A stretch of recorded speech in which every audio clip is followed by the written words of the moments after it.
It's a Volkswagen. It's a truck. It's both.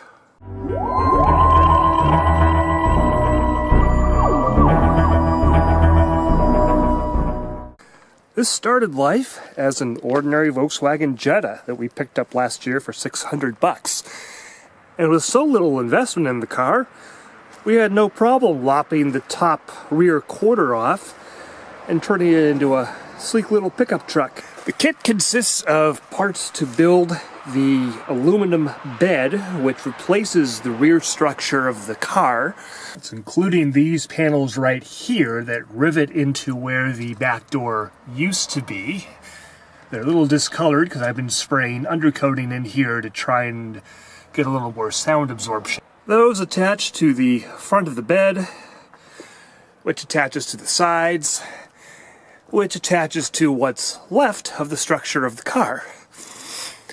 And then these large fiberglass quarter panels cover it up, along with the fiberglass roll pan instead of the rear bumper, and the rear surround, which also has a Chevy Colorado back window in it. The tailgate comes from a Ford Ranger step side, and the taillights are donated by a Ford Explorer Sport Track. I added this LED third brake light myself.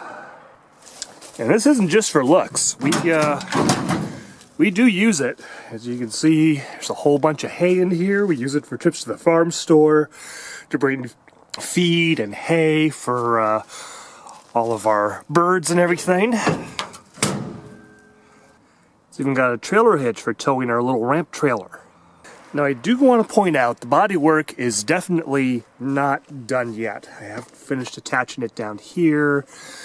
The back half is mostly unpainted.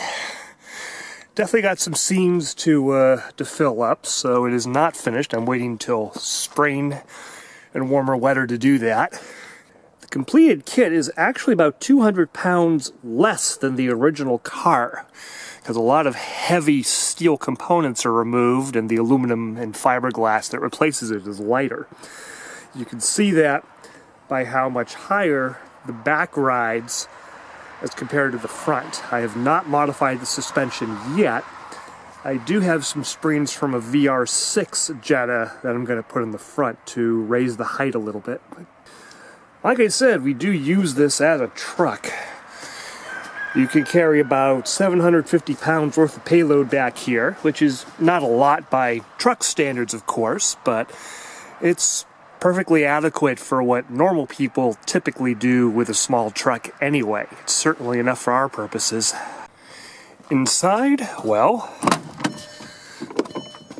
it's just a typical Jetta with, of course, back window and rear bulkhead a little further forward than normal. Nothing fancy or special here. It is a 5-speed. No significant modifications on the inside, well, except for the Ute part. So, how's it drive? Let's find out.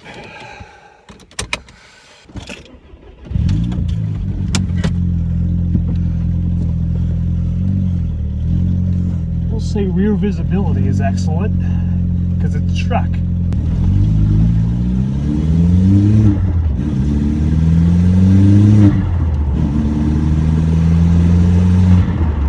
I love that turbo sound, the blow-off valve noise. And that's why I haven't changed the intake, and I'm not planning to. A truck that makes that sound is so wrong, it's right. The best thing about this car is, despite looking like a truck and working like a truck, it still drives just like a car. It's just as comfortable and easy to drive as a 2003 Volkswagen Jetta should be.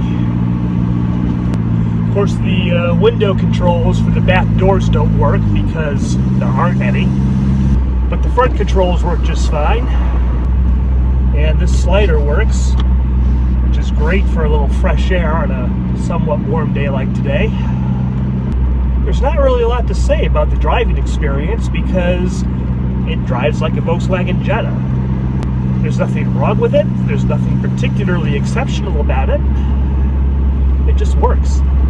The big question everybody seems to have is, how does cutting off the top rear quarter of the car affect the rigidity? Isn't this thing floppy?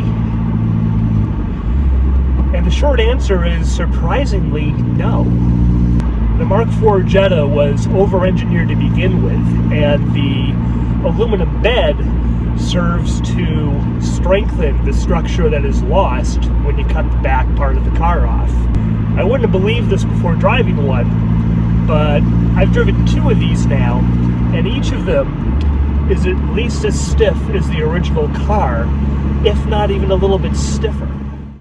So what are the future plans for it? Well, I've got some 15-inch wheels. These are 16s that are going to get some beefier tires than these.